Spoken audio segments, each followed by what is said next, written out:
he loved me enough. He didn't look like me. I'm African American.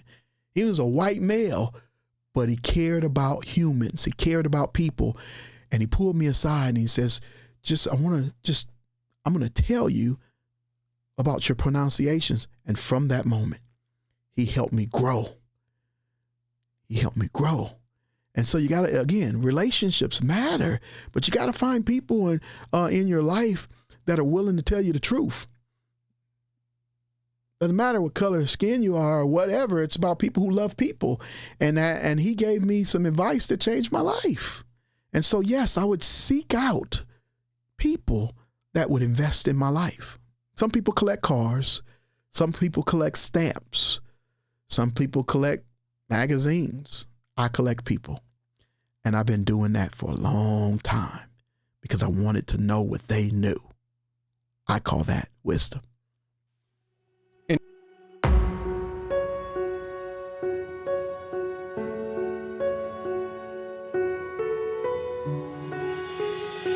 This episode is brought to you by Trident Coffee, the veteran-owned brand where every sip inspires you to live life full steam ahead. I've been drinking their coffees for a while now, and I'm glad to partner with a company whose products I use. At Trident, they're more than just coffee, they're storytellers. Crafted by veterans, their instant cold brew is perfect for those who serve, those who have served, and anyone who values wellness. Featuring natural ingredients like organic mushrooms, adaptogens, and nootropics, it's more than just a morning pick-me-up. It's your new wellness ritual. Enjoy it at home or on the go, wherever your day takes you. Trident Coffee isn't just about great tasting coffee. It's about empowering you to be the healthiest version of yourself. Because great veterans make great citizens. Try their instant cold brew today, along with many other coffee products, and taste the freedom of wellness. Remember, when you choose Trident, you're not just choosing coffee, you're choosing a path of connection through health and wellness. Head on over to tridentcoffee.com and use the promo code TDP15 for 15% off your order. Again, that's TDP15 for 15% off your order.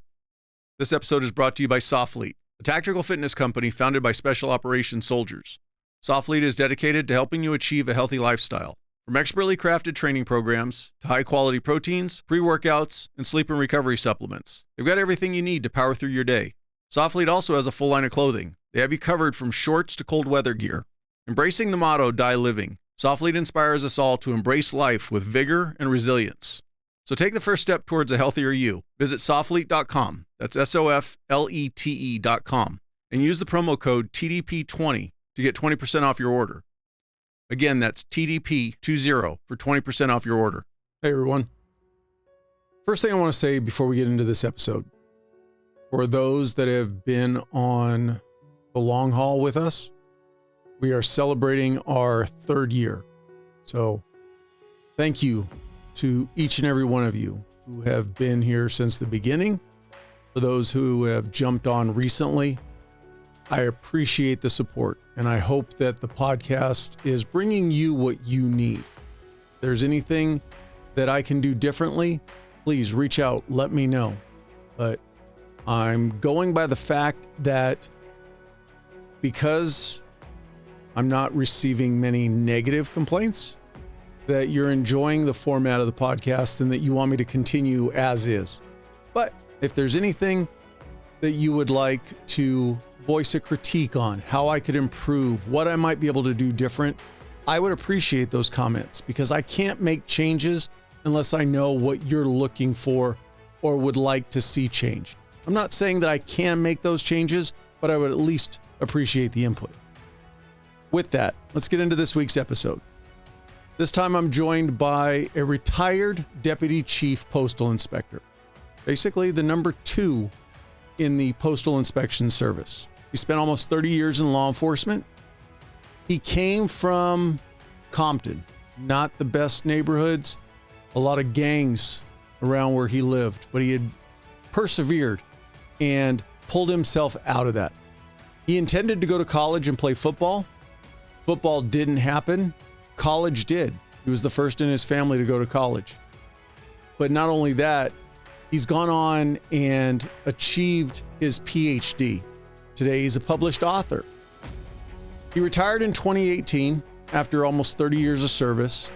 And today, he's the Vice President of Law Enforcement and Government Relations at TalentSmartEQ. a company that provides training on emotional intelligence. This was a very enjoyable conversation. It was a personal conversation, and I hope you enjoy it. Here's episode 160 with Greg Campbell. I love being spontaneous. I don't like scripted. When I do a keynote, the one thing that drives me nuts is having a script. I have to work really hard at that. I love preparing my butt off, understanding, filling the room, and then just being myself, connecting with the people in the room. So this is perfect. This right up my alley, just having a conversation. Do you find that from years and years, you've always been somebody who kind of, I'll call it ad libs? Yes.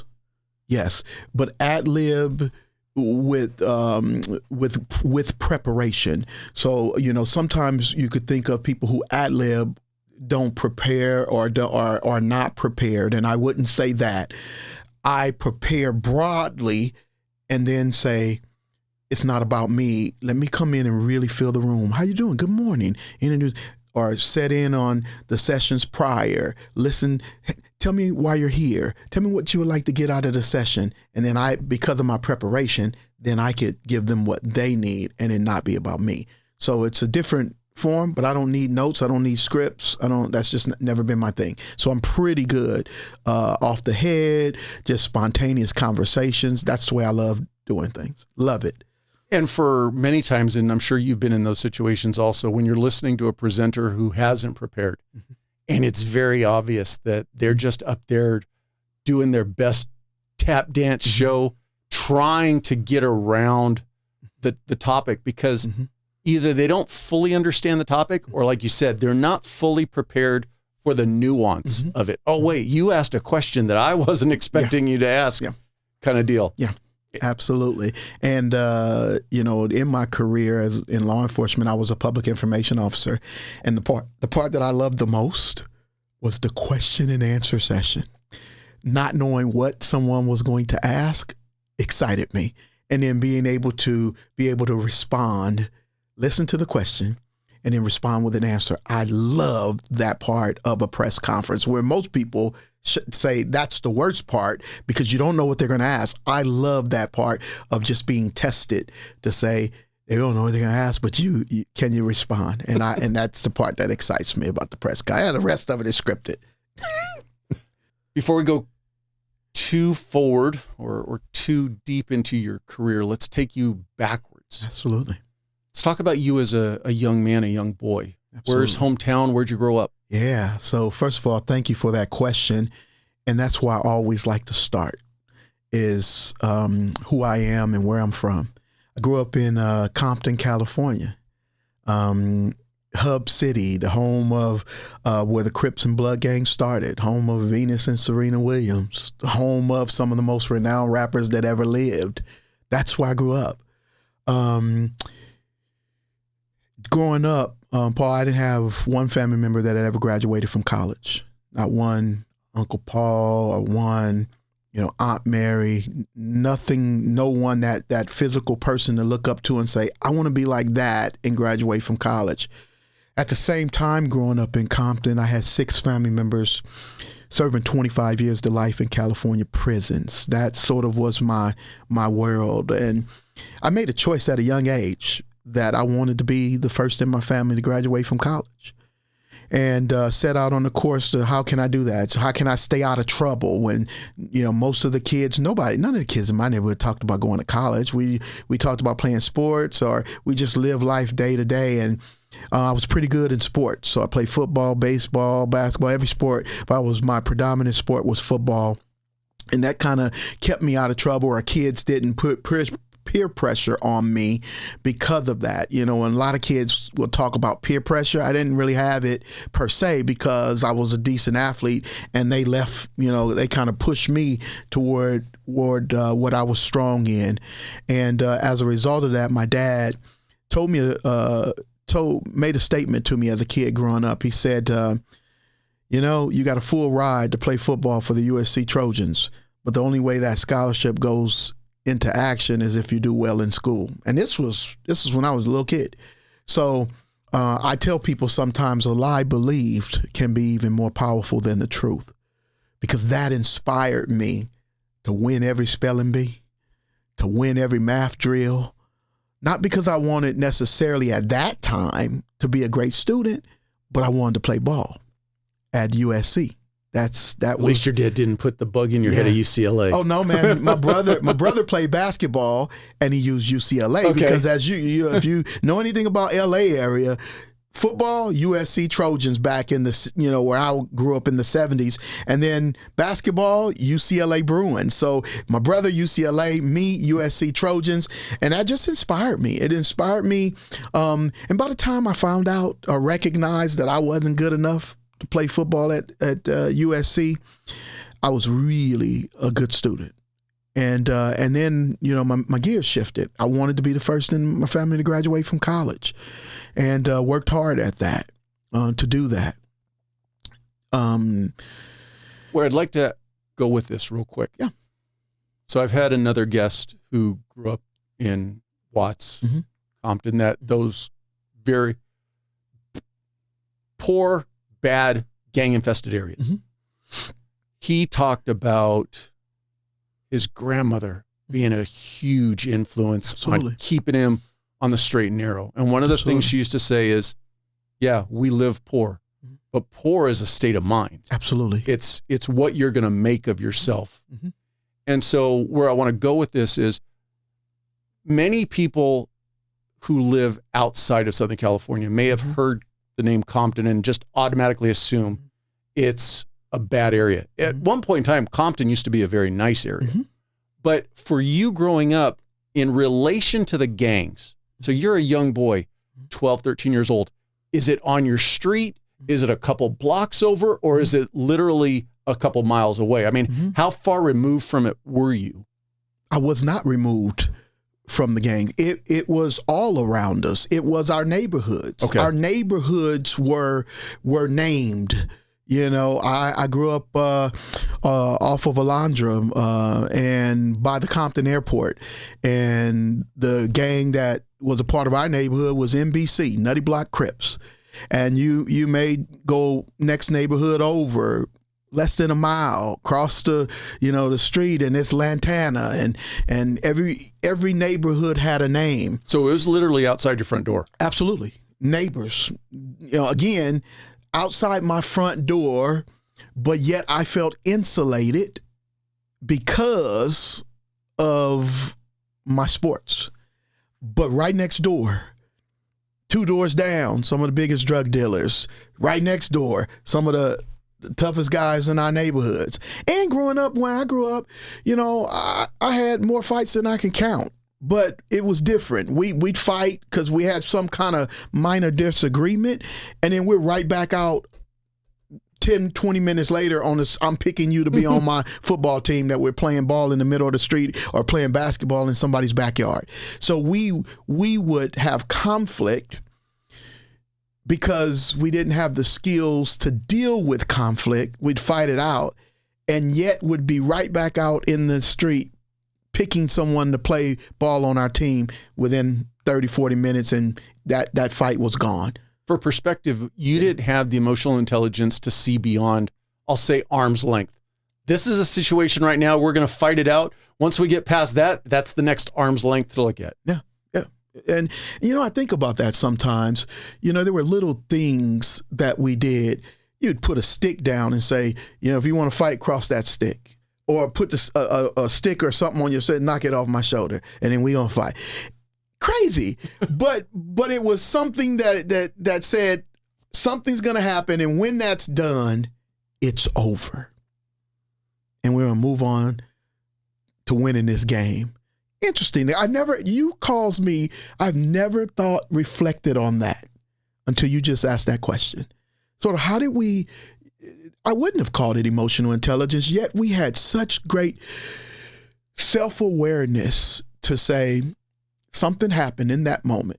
We didn't manage our emotions well. We're angry at one another, yet we could deal with it and then move beyond that fairly quickly. Going back to your family. Yeah. You mentioned a brother who played basketball. How many brothers and sisters do you have? One brother, he's 2 years younger than me, and he played basketball. And then I had, we were close-knit. You talked about the grandmother and the influence of a grandmother and grandfather. So where I grew up almost all of my family members lived in Compton. Everybody lived fairly close. So we actually had dinner at grandma's house, literally every Sunday. How she fed everybody, I couldn't tell you. I think about that so many times to this day, but it was such I'm going to use the word intentionally, a blessing, to be able to think back and say, man, all of my cousins came together at grandma's house, my uncles and aunts, and everybody came together and we broke bread, fellowshiped at grandma's house every week. And then, because we all lived so close, I would be at grandma's house 3, 4, 5 times a week. And I would tell you that's where I grew up, is at grandma's house, even though we lived actually in Watts at one point.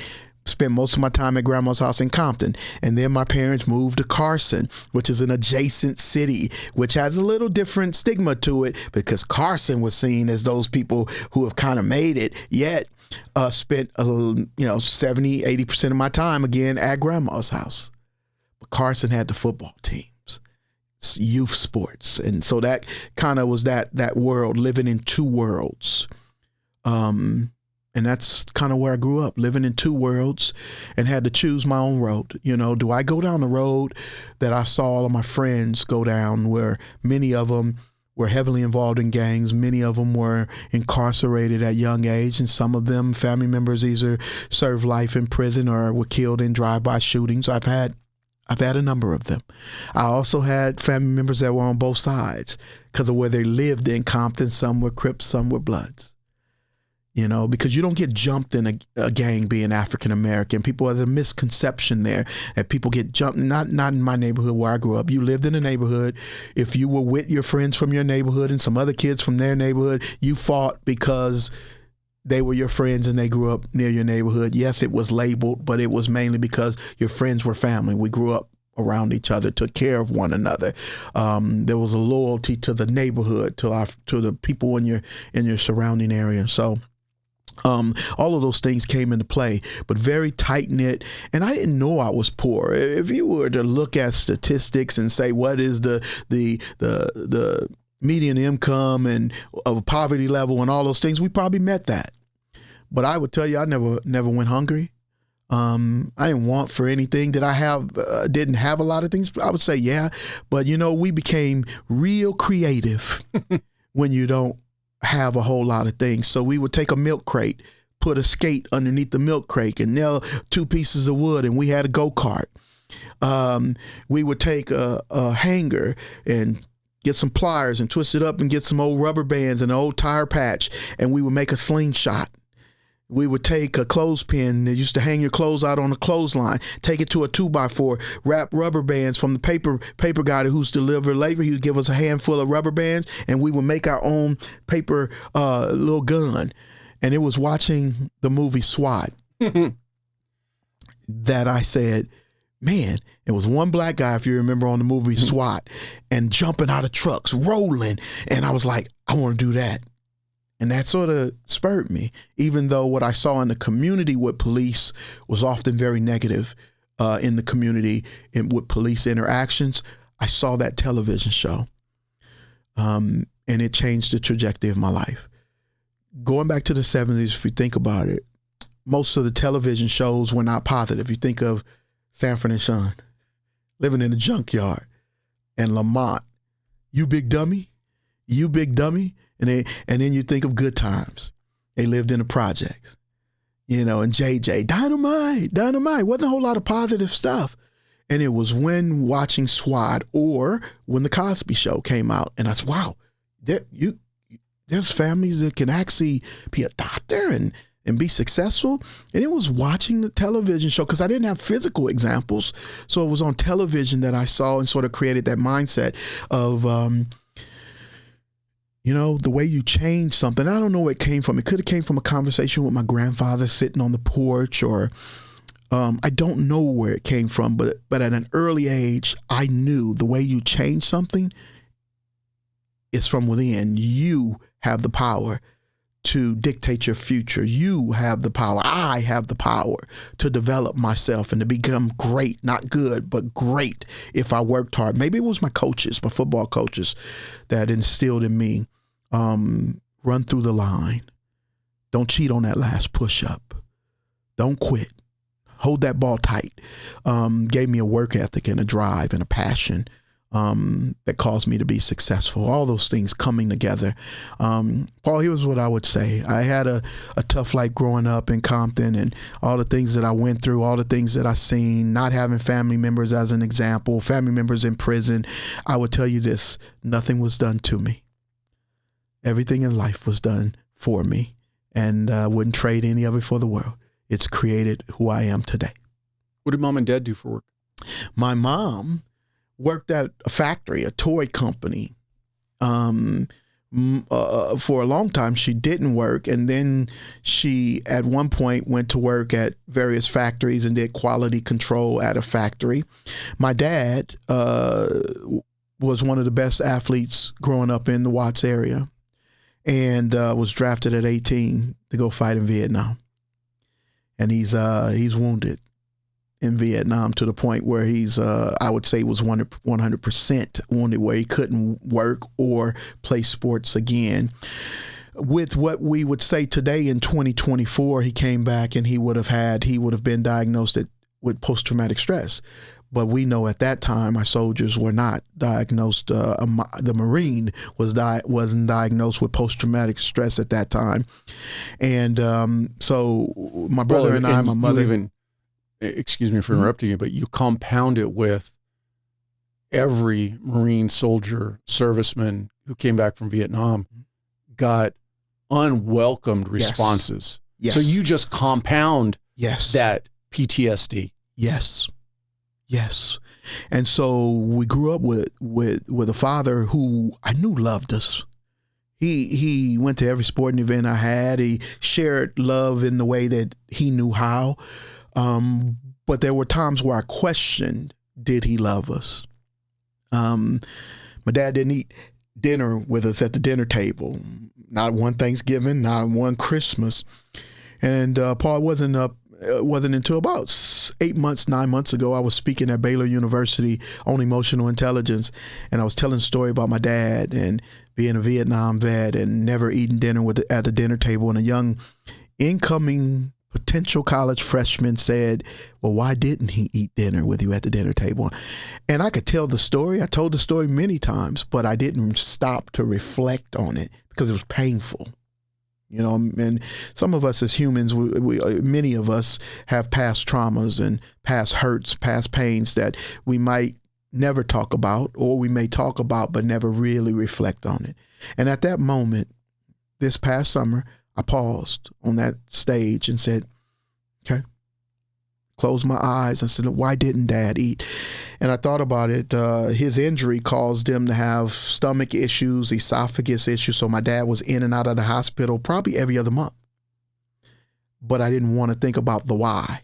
And then I thought about, well, why? And thought about his stomach. And then I said to myself, well, every time he ate, it was painful.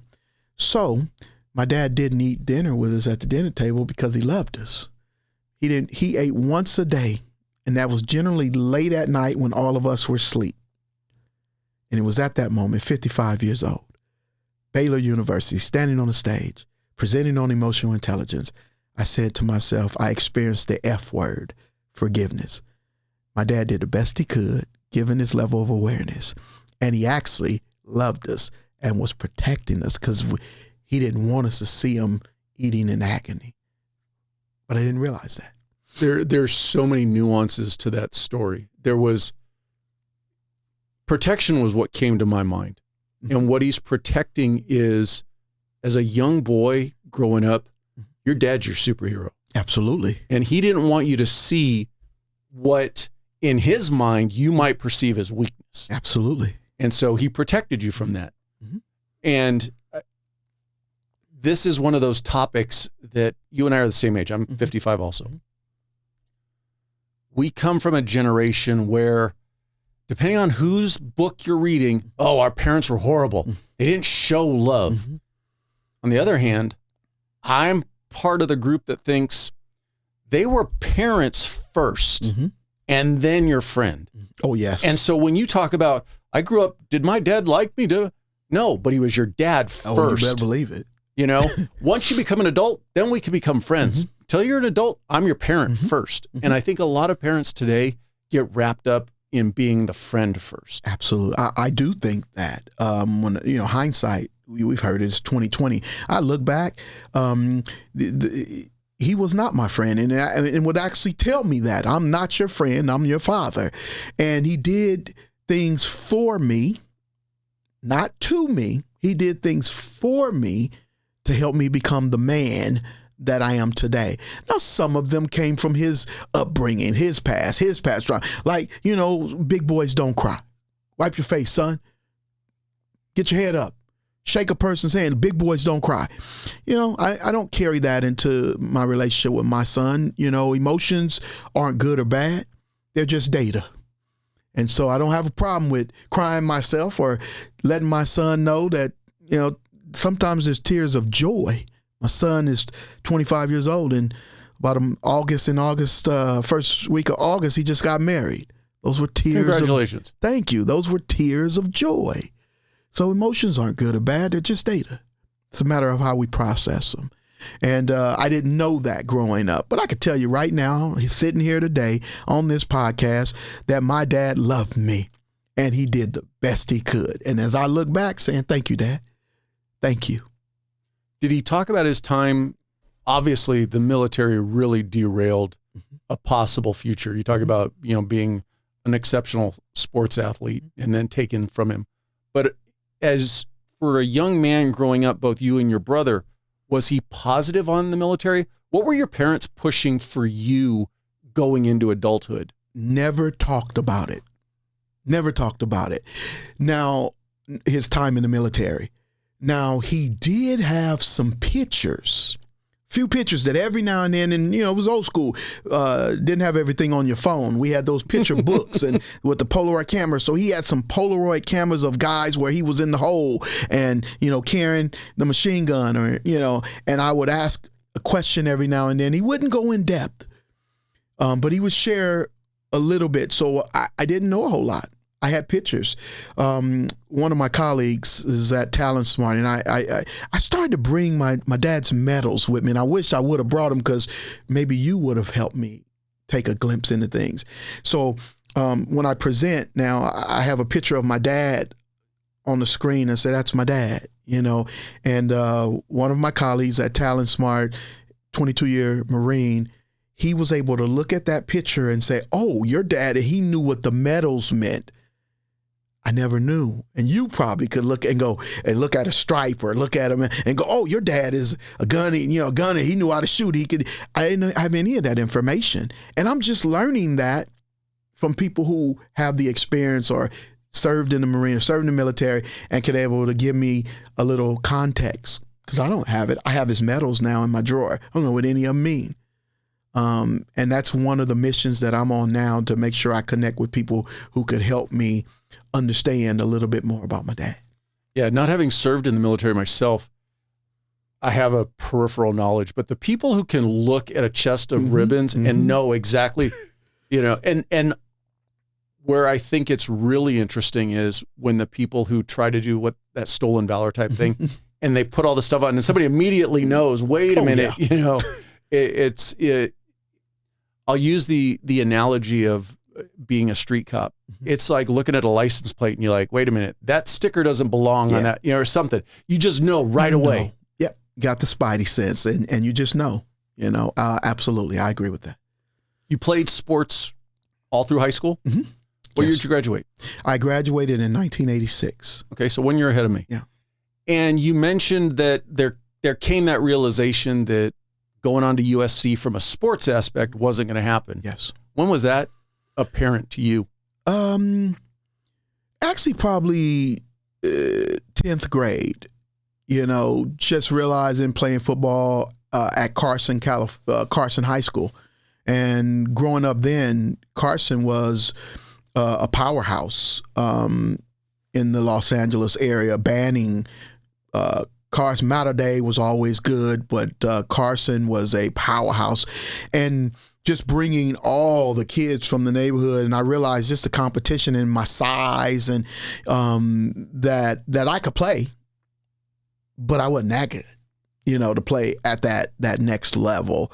But by that time, I was a really good student. And I love challenges. So 11th grade year, I made a deal with my dad. If I get straight A's the rest of my high school years, would you buy me a car or help me get my first car? He was like, yeah. So he loved making deals with me. Even growing up where he would pay me, $5, $10 for every touchdown I got because I was a running back. He'd pay me $5 or $10 for every touchdown. But he didn't stop there. He also paid me $5 or $10 for every A, and he paid me maybe $10 for every A, $5 for every B, and he didn't give me anything for a C because his belief was you could go sit in class and just listen and get a C. So he found ways to motivate me and my brother, and to motivate me. And like I said, nothing was done to me. Everything that he did, and he was tough. He was hard. He was a Marine. But everything he did was for me to make me into the man that he knew I could become. He saw something in me that I didn't even see in myself. And there are leaders who do that. There are teachers who do that. There are mentors who do that. And there are parents who do that. And that was my dad and my mom. Coming out of high school, did you have academic scholarships coming your way? No, I didn't. I was a good student, very good student, played baseball. My 12th grade year, I stopped playing football. We moved to the Inland Empire, Ontario, California, went to Ontario High School. Actually, I didn't play football my 11th or 12th. I switched and just kept playing baseball my 11th and 12th grade year, and could have played baseball, partial scholarship at Cal State Dominguez, and just chose to focus on school, and did my undergrad at Cal State Dominguez Hills in Carson. For those who don't know the Southern California area, from Carson to Ontario is quite a jump. That's a haul. Yeah. What caused your family to move? Wanting to get out of the inner city, wanting to give me and my brother a chance to experience less gang activity and not be around that. And then many of my family members started to move out away from the inner city for a chance to own their homes. And I think that's what took us out to that Inland Empire area, just a better chance at owning property, having a house, and better education for us as kids. You mentioned watching SWAT as a young man and kind of seeing that positive influence for a black police officer. And I'm actually thinking about it from the TV shows of the 70s. You had Link from Mod Squad. Mm-hmm. There was Chips had, I want to say, Bear. Yeah, Punch and Chip, those guys. Very few. Very few. But I related to them. Was law enforcement already something that you were thinking about at that point? Law enforcement was something I was thinking about from a very young age. I would say middle school, and some of that came from the police officers in Compton used to ride through our neighborhood and just cruise down the block. And there were times when they would stop right in the middle of our football game, because most of our games, we just played right in the street. And I do remember times when they would just stop right in the middle of our game and they would just make us put our hands on their car. And those cars would be hot. The hoods of those cars would be hot from driving around all day. And you just were scared to move your hand, or they'll make you get down on the ground. And again, I've always had a mindset of things are not, the glass is not half empty, it's half full. I've always had a positive mindset. And so from those experiences growing up and seeing them hit the house two doors down, and all of our homes had the bar doors, the windows had the bars on them. That's just the way the neighborhood was. And seeing the batter ram hit that door, pull it off. And we knew what folks were doing on the street, but just seeing that, I never looked at police as the enemy or the adversary. I looked at them as, wow, they wear uniforms. wow, I can make a difference. Change starts from the inside out. So if I want to make a difference in policing, then don't become a victim of the system, which many of the people in my neighborhood believed or even became. I said the way you make a difference is to become a part of the system. And I started out wanting to be a probation officer, help juveniles or young kids. And then it just grew as I did my law enforcement career. I started out working for Los Angeles County Probation, and my first job was at Central Juvenile Hall downtown. And I tell people all the time, a young kid gave me some of the best advice I've ever had in my life. I was a junior in college. About 5 of my college friends, we all got hired at LA County Probation, the juvenile hall. I made more money than my mother made at that time. And it wasn't a whole lot now that I think back on it, but it was more than anybody in my family that I knew made. That was my first job. And they gave me a shift.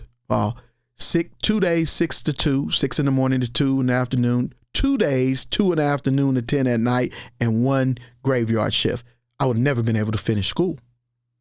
And remember, my goal was to be the first in my family to graduate from college. So you applied and got that job while you were still going to school? Absolutely. I was a junior in college. Got that job along with 3 or 4 other classmates in my criminal justice program. We all got the job. And I was working that graveyard shift.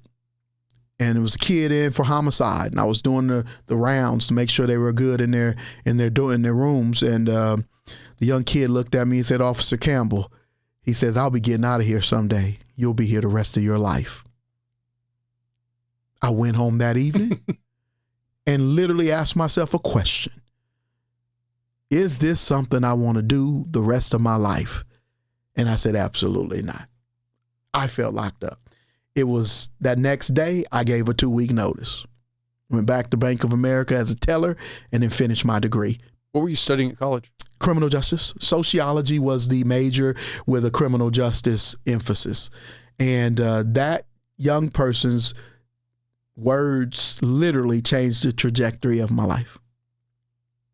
Graduated college what year? 91? Graduated in college with my bachelor's in 1990, and then graduated with 91, graduated with my master's in 93. And master's along the same lines, yep. Sociology? Master's in behavioral science with a concentration or emphasis in negotiation and conflict management. Was that type of study something that would have or had an impact on changing your career path? No, it accelerated my career path. What I'm getting at is, did it steer you away from law enforcement? No. Or did it kind of drive you even more to want to do it? It drove me towards law enforcement. I am very fortunate that I made the right choices, that I knew what I wanted to do at a very young age, and then I chose degrees, education that supported that. So my bachelor's degree was in criminal justice. That would take me into that law enforcement path.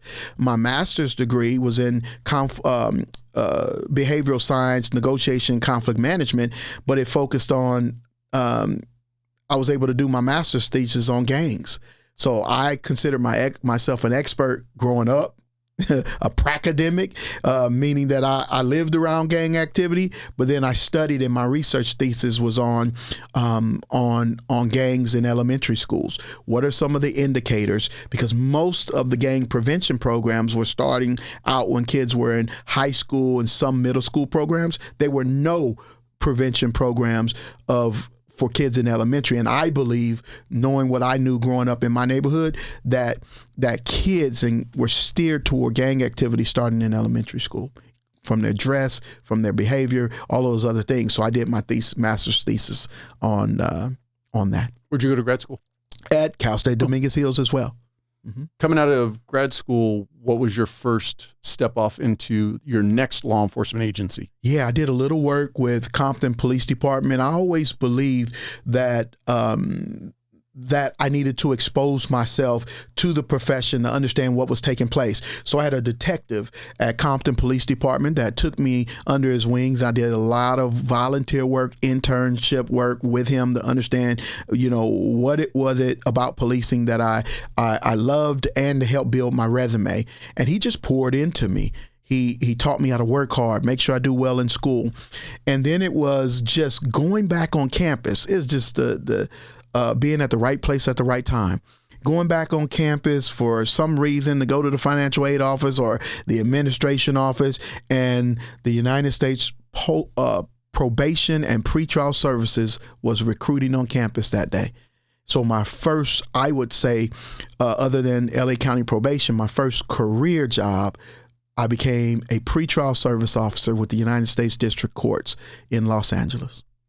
Did probation have an academy that you had to go to? They did. It was in Maryland. They had an academy. Federal pretrial and probation was a federal law enforcement job. I had never heard of it. My initial job, I wanted to work in juvenile probation, LA County probation. That's all I knew. Never heard of federal probation or pretrial. And it was just being on that campus at the right time that got me exposed to that career and to go into federal law enforcement at 23 years old. What was that experience like, heading to Maryland at 23? Had you been out of Southern California? I had not. Other than going to Seattle to visit my mom's sister, little short trips. Vacation for us was driving to San Diego, going to SeaWorld, and a great vacation going up to Knoxbury Farm. That was vacation. Disneyland, if we're real lucky. Magic Mountain. Those were vacations around the area. So going to Maryland was sort of my first experience of flying for a job experience, and that job was amazing. I wore a suit and tie every day. I'm a kid that grew up in Compton, and yet my first job, I'm wearing suit and tie every day, working for United States District Court judges. Amazing, amazing. And I just happened to have an office partner who was the former deputy chief of LA County Probation, who was double dipping. And he became the office partner. He was probably in his 60s, mid 60s, early 60s. And he just educated me. I'll give you one example. He said, are you investing in your TSP, your thrift savings plan? I said, nope. I'm 23 years old. We just got married. I can't give money to that. And he says, you can't afford not to. Wow. So as we think about transition, somebody told me something, gave me some information at 23 years old that changed my life again. So you were smart enough to heed his advice and started? Absolutely. That's one thing about me, is I asked a lot of good questions, but I also listened to wisdom. One of my favorite books says this, if a man lacks wisdom, let him ask. And actually let him ask of God, and he will give it to him liberally. So I never asked for things. What I always wanted, even as a young kid, is wisdom. I would walk with the letter carrier up the street. How'd you get that uniform? How you work for the government? I would push my lawnmower up and down the street. You need your yard cut? I used to work on the milk truck. Most of my neighborhood was 99.9% African American. But there was the milk truck driver, Country Farms, a Hispanic guy, Mr. Frank. And Mr. Frank would let me work on his milk truck. And I say to myself now, thinking back, why in the world would my mother let me get on some milk truck with a guy? But he knew us. We weren't customers. We were family. He brought milk and butter and eggs and to my grandmother's house and was leaving. And Mr. Frank knew our family. He didn't just deliver products. He knew our family. So they let me get on his truck at 11, 12 and work all day, jump off the truck, run up to the house. And he would give me $5 and anything else I wanted off the truck, cookies, ice cream. So that was my experience. But I always listened to Mr. Frank. I wanted wisdom from my teachers. I wanted wisdom from my faith pastor at church, and did have a few uncles that would give me wisdom. My father would give me wisdom. So that's what I wanted. I wanted wisdom, and then I could do something with it. Wisdom was priceless to me, and I knew that at a young age.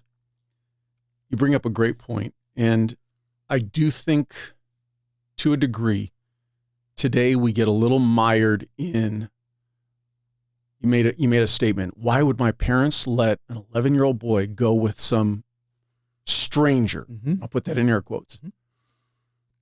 I believe in my heart, even today in 2024, 99.9% of the people out there are good people. Mm-hmm. And you as a parent, putting yourself in your parents' shoes at that time, probably could judge people pretty well. Mm-hmm. And they knew enough of Mr. Frank to let you go do it. Absolutely. But more importantly, where they benefited you was they allowed you the opportunity to prove yourself outside of the home. Absolutely. I think parents today fail their kids in not encouraging. Yes, nothing is 100% safe, but you've got to let your kids get out there and try little things. How many kids today do you know that didn't even have a paper route, a lawnmower, something where you can make a few extra bucks? Yes.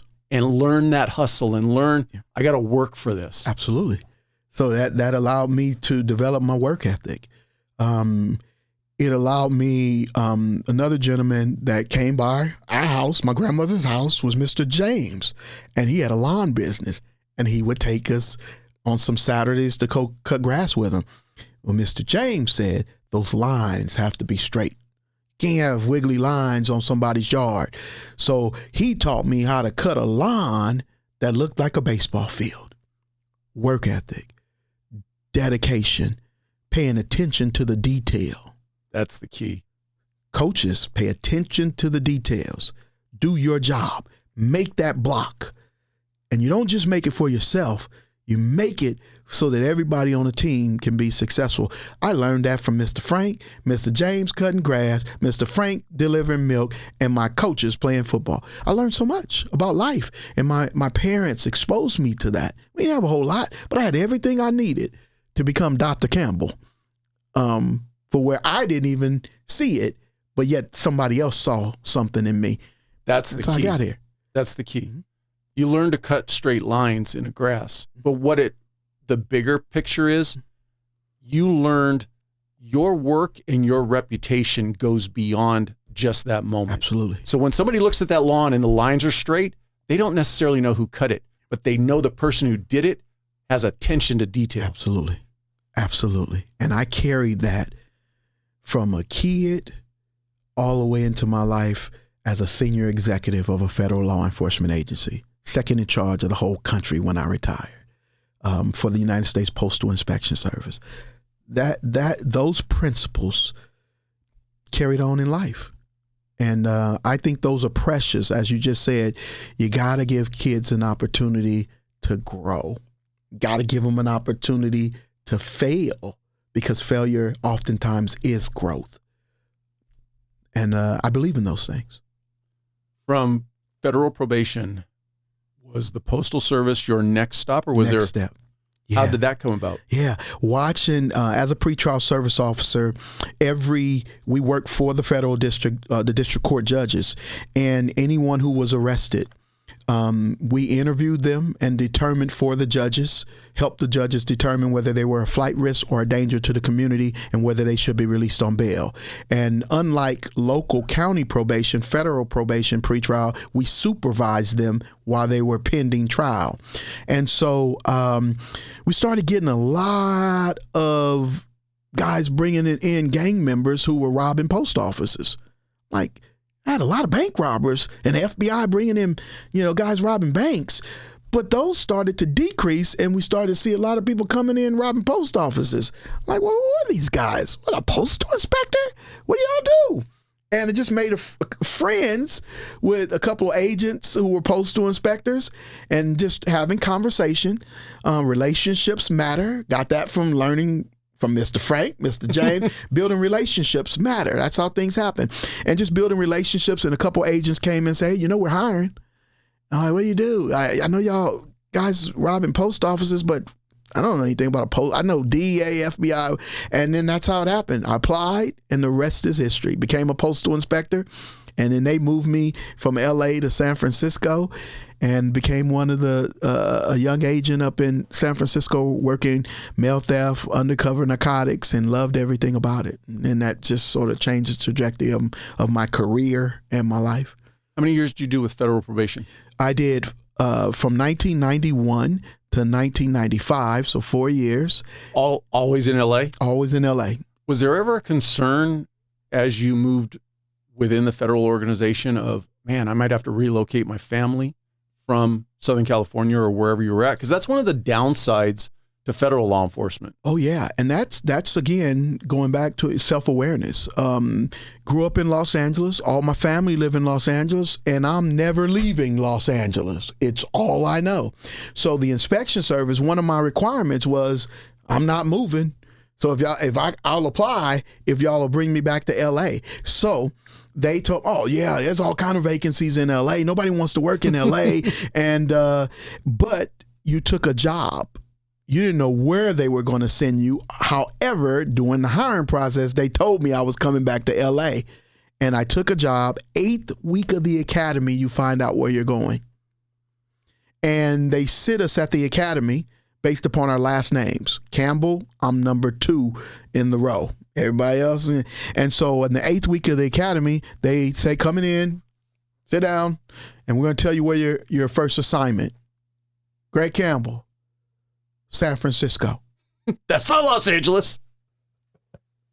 And here's what I will tell you. I don't remember it to this day, and I mean that.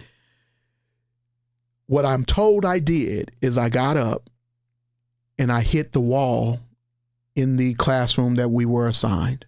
Don't remember any of it. When they told me I did that, I was one of the leaders in the class. Was one of the leaders in the class. And I went to our instructors and I said, we couldn't have cars on the campus. We had loaner cars only that we could use on the weekends. I went to our instructors and I said, I'm a leader of this class. You need to let me use a car to go to the mall. I need to rectify this. And they allowed me to go to a mall, and I bought a San Francisco 49er hat. Let me tell you why that's important. I had never been to San Francisco. I didn't know anybody in San Francisco. My worldview came from growing up in the Los Angeles area, and I'm a LA homer. I'm a Dodger fan. I'm a Laker fan. I'm a LA guy. And the only thing that I think happened in my mind was an amygdala hijack. I heard San Francisco, and what I believe happened is I heard the San Francisco Giants are there. So I tell people, you think all this other stuff is wild and great. I made a decision based upon what I knew, and that was the Giants were there. I didn't have any experiences about San Francisco other than I hated the Giants because I'm a Dodger fan. A lot of people who aren't our age don't know that that's the real rivalry. Oh, that's the real rivalry. Yeah. And so that's why I had to go buy that San Francisco 49er hat, because I don't mind the 40. I actually like the 49ers. But I had to send a message to my classmates that if y'all say I did what I did, which to this day I don't remember, that amygdala hijack. But I believed what my classmates told me, and I believed what the instructor said, and I had to make a difference. I'm a leader, and leaders lead by example. And I said, give me a chance to lead by example. And they allowed me to wear that 49ers hat for like a week at the academy. Where's the Postal Academy at? It's in Potomac, Maryland. We have our own academy in Potomac, Maryland. Beautiful area, surrounded by $1 million homes. It's a full-time academy, so you live on the academy, and they would fly you home once every 4 weeks. And at that time, it was a 16-week academy. So different part of Maryland from federal probation as far as the academy? Yes, that was done. Actually, training was done in like Baltimore, Maryland, and then our academy was done in Potomac, Maryland. What was your experience like going through multiple academies? Was that your third or your second one? That was my second. Going through it a second time and a little bit of age on you, was it the games a little bit hard to put up with? Oh, the Inspection Service Academy was the hardest thing I've ever done in my life. The pretrial probation academy was easy because it wasn't even a physical academy. You actually went to an academy to learn how to do the job. And I don't even recall any testing process. You went to an academy. There was people from all over the country that were pretrial and probation officers, but it was an academy to learn to do what they hired you to do. The Inspection Service Academy was a traditional law enforcement academy. You got firearms, defensive tactics, officer survival, and you may not make it. And we had tests, and all of the tests, you had to have an 80% pass rate. So it was rigorous. And you had to learn all the postal laws, procedures, and you had to learn all the law enforcement laws, procedures. So that was one of the toughest things I've ever done in my life, but the most rewarding things I've ever done in my life, becoming a federal agent.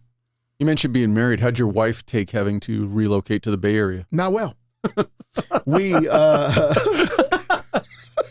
I think that's an understatement. I met her when she was in the 9th grade at Ontario High. I was in the 11th grade, high school sweethearts. We had just bought our first house in Rialto. Her mother gave us the down payment to buy that first house. She was pregnant, and they told me I was coming back to LA, and that we lived 5 minutes from my mother-in-law right down the street. And now you had to call your pregnant wife and tell her she was relocating. Come on now. I had to call my pregnant wife and tell her we were moving to San Francisco. And all I remember, even to this day, is she just cried. She cried for many months. We had no family in the Bay Area. We grew up on family. I ate dinner at grandma's house every week. All my family is everything. And now you move me away. I now take my wife away from her first house to the Bay Area where we don't know anybody. 20, she was 20. I'm 25 at that time. She's 23. Our first baby. It was hard. It was hard. But it was the best thing that ever happened to us because we had to lean on one another. And as you all know, it's no different today than it was back in the 90s. The Bay Area was expensive. So I went from owning my own home, my very first home, to living in the Bay Area. We had to live in low-income housing. Our apartment, I was a federal agent, but our apartment, my rent was based upon my income level, and I was a federal agent living in low-income housing, and my rent adjusted as I got a raise.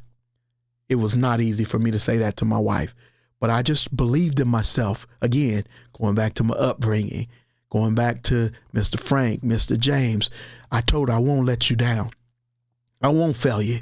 I believe this job was meant for me. Yeah, they told me I was going back to LA, but there's a purpose behind us having to move to the Bay Area, and we became best friends. We learned to depend on one another. We learned to communicate with one another. It grew us up, so it was, again, nothing wasn't done to us. It was done for us. And now we've been married 33 years. And that says something about your wife from the get-go. Yeah. Because so many men and women who are in these jobs, half their battle, whether it be as a veteran or as a first responder, half their battles are the battles at home. And when the spouse is not supportive of, hey, you know what, I'm tired of you being gone all the time, or no, I don't want to relocate from where all my family's at. And so now it puts you in a predicament of, hey, babe, I know they said that I was going to come back to LA. Yeah. So what am I supposed to do? Quit now? Because I'm just saying it really it can put a strain on a relationship, and it really tests the mettle of your spouse. Absolutely. May I share a quick story with you because it's important. All I ever wanted to do was to provide for my family. I told her that. I will always provide for you. That was important. It was a priority to me. But I also loved law enforcement. And remember, I wanted to be a law enforcement officer from the time I was a young kid. And I loved my job. I think I would tell anybody, law enforcement is one of the noblest professions there is, still to this day. But if you're not careful, it will rob you of your humanity. Let me tell you what I mean by that. I love my job. was working 10, 12, 13 hours a day working undercover. It came easy to me. I wasn't good at it. I was great at it. Great at it. But I would come home, Paul, and she would say, "How was your day, honey?" And I would say, "It was good. Where's the remote?" A month goes by. She said, "How was your day, honey?" I say, "It was good. Where's the remote?" 2 months, 3 months goes by, and she said, "How was your day, honey?" I said, "It was good. Where's the remote?" And she finally looked at me and she says, "I can't do this anymore. You don't talk to me. You don't talk to the baby. I'm home. I don't have anybody to talk to. But the baby, I don't know anybody here. You moved us up here." And it was just conflict. And she said, "We need to go get help. We need to go get counseling." And I grew up believing only crazy people go get counseling. And I want to tell all of your audience, that's the worst thing you could tell anybody. Therapy, counseling, coaching, it's good for you. So we went to go get counseling. She set it up. And the guy calls me and he says, "I want you to show up 30 minutes early." I'm like, who did she hire that he is asking us to show up asking me to show up 30 minutes early? So I get there and sit down with the guy and he says, "Is there anything you need to tell me before your wife gets here?" Now he rocked my world because I'm like, who is this guy? I took that as somebody caring for you. Don't even know me and that makes me feel as if you care about me. And he began to ask me questions. And I had been to counseling before, and I was just going to play games with him, like interview and interrogation. "Where are you from?" "Well, where are you from?" Just play games with him. And he just asked me a couple questions. He said, "What do you do?" And I began to tell him about working undercover.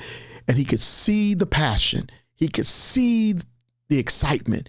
He said, "You and your wife won't have to come here much." He said, "You're hormonal." I literally stood up, 25 years old. I pulled my shirt back. I said, "Man, women are hormonal." I said, I carry a gun and a badge. I'm a federal agent. What do you mean I'm hormonal?" He said, "No, what you are is ignorant." That was a bad word where I grew up. And I said, "Excuse me?" He says, "Ignorant means you just don't know." He said, "Let me tell you something about yourself." He says, "What's happening is you're having an adrenaline rush. You love your job. You have a noble profession. You love doing what you do." He said, "But what you don't understand is how your brain is operating and the chemicals. You're out selling, doing undercover buys.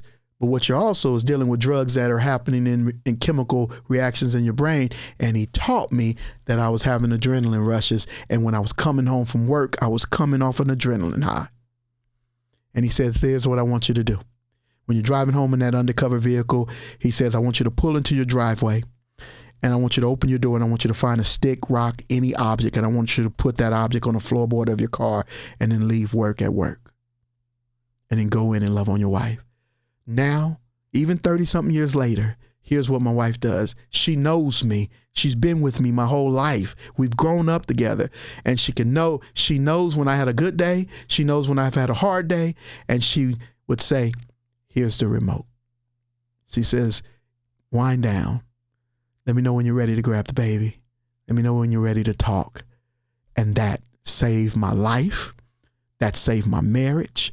And that's why I believe we're here 33 years later, because a counselor helped me understand that there was nothing wrong with me. There was nothing wrong with her. There was nothing wrong with our marriage. I didn't understand what was happening in my brain. And that's why I live my life today teaching first responders how to understand their emotions. They're just data, but sometimes we don't understand our physical reactions, how our brain is reacting. And you could do something you love and hurt the people you love and not even know it. I think that's the biggest thing. I think that's one of the things, whether we do it consciously or unconsciously with these jobs, is we ruin our families. Yeah. Whether it's we're never there for them, we spend our life at work, or like you said, when you're home, you're not really home. All of that stuff they're the ancillary victims to our job. Absolutely. I say it this way. I go into police departments today and I don't talk about social justice issues. I don't do any of that. Here's what I say. Hurt people hurt people. And let's just get to the heart of things. And I tell my story about almost losing my wife because I loved my job. And I want people to know that you could love what you do, whatever it is, whether it's being a doctor or a school teacher or a lawyer or a police officer. And you could love what you do. And there's ancillary stray bullets, strays over here that may take fire because you don't understand how your brain operates. You don't know how to recognize, understand, or manage your emotions. I call that rum. And the moment I understood that emotions aren't good or bad, they're just data, and then I had to understand them and recognize them and manage them, it changed my life. It changed my marriage. It changed my relationships with others. Results move at the speed of relationships, but relationships move at the speed of trust. And what I did is I've always understood the value of relationships, but I haven't always understood the value of trust the way I needed to do that. And you got to build trust. You got to earn that. You got to build it. And then when you lose it, it takes time to regain it. How long did you spend in the Bay Area? Spent 10 years in the Bay Area, working, and then became a GS-14. My first supervisor position was in the Bay Area, and then became an assistant inspector in charge. So my first levels of promotion was in the Bay Area. And then my first executive assignment, first time moving outside of California, they moved me from San Francisco to Detroit, Michigan. And it was last in the country in everything that our organization measured. But I said, that's that glass half full. I said, I'll take that one. Nowhere to go but up. And in 2 years, we became second in everything that we measured in the country. So, it was a wonderful career, but I had to start understanding my strengths and weaknesses and surrounding myself with the right people and then creating my transition. I didn't wait. I was transitioning in my 20s. I took a federal law enforcement job because I knew that I could retire after 25 years and any age. I started at 23 in federal law enforcement. I could retire at 48 with full retirement. Or I could stay till I was 57, like other federal agencies. So I knew I'm not going to do nothing at 57 years old or at 48. I'm not going to sit at home. So early in my career, I started to plot out the path. What do I love doing? What do I want to do when I retire? And I started to find training opportunities, development opportunities that would help the organization, but also position me to have a second career. And I started doing that in my 20s and early 30s. Not to discredit your own personal motivation, your own personal drive, but that definitely seems like a mindset and an openness to planning that doesn't have to be, I would imagine, was fostered by external influences. Yes, absolutely. Again, it goes back to what I've always been drawn to. I wanted wisdom. I would sit with you just like you and I are talking now. Just tell me a little bit about your life. How'd you do it? What were your obstacles? And I just learned from people who had already been through things. That first office partner who was a deputy chief, I learned so much from him. He also taught me that we would go in front of the judges and we'd have to do oral reports to say, I supervise the LAPD officers who were involved in the Rodney King event. They came through the federal system and we had to do their pretrial reports. Heidi Fleiss, Charles Keating, some big name people. But I would have to stand in front of the judge with reporters in the courtroom and orally give my report. And I used to mispronounce words. Axe. A-X. Axe. And he pulled me aside one day. He says, Greg, do you know you're saying that? Axe. Axe. He says, ask. He loved me enough. He didn't look like me. I'm African American. He was a white male, but he cared about humans. He cared about people. And he pulled me aside and he says, I'm going to tell you about your pronunciations. And from that moment, he helped me grow. He helped me grow. And so you got to, again, relationships matter, but you got to find people in your life that are willing to tell you the truth. Doesn't matter what color of skin you are or whatever. It's about people who love people. And he gave me some advice that changed my life. And so, yes, I would seek out people that would invest in my life. Some people collect cars. Some people collect stamps. Some people collect magazines. I collect people. And I've been doing that for a long time because I wanted to know what they knew. I call that wisdom. And equally important to that, though, is every one of us encounters people daily in our lives who probably are looking out for our best interest. At times, though, we're our own worst enemy because we're defensive to what they are trying to tell us instead of being open to it. Like you said, seeking that wisdom. Yeah, I would say that. I think that's a good explanation. And then I would take it even one step further to say you're also human and how the brain operates. It's easy to take in information. The hardest thing to do is to go from information to application that leads to transformation.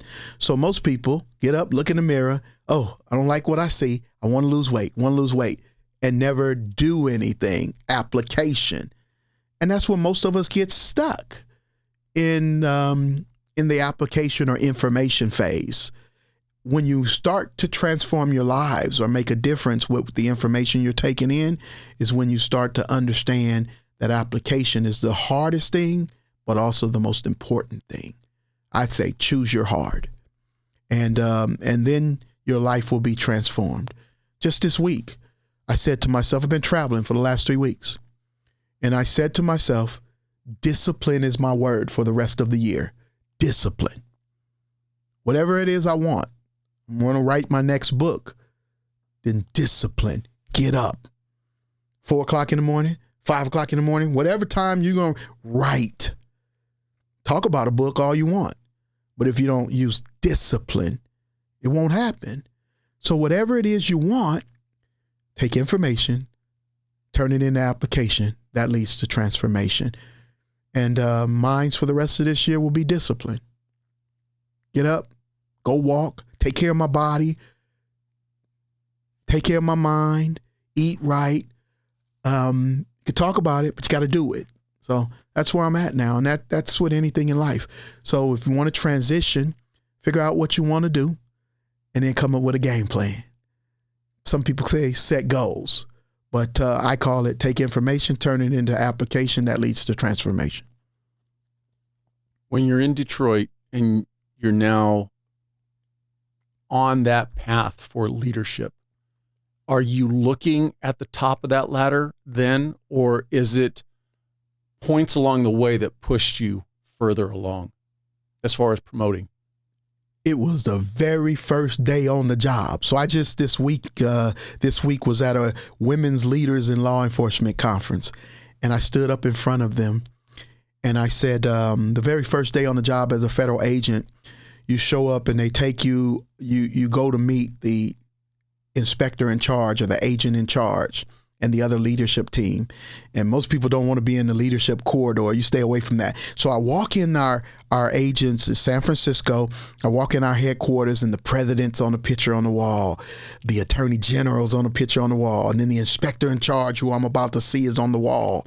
And I walk around this corridor to go meet the inspector in charge. And on the wall of this federal government building are all the inspector in charges who have ever led the agency, going all the way back to the Postal Inspection Service is the oldest federal law enforcement agency.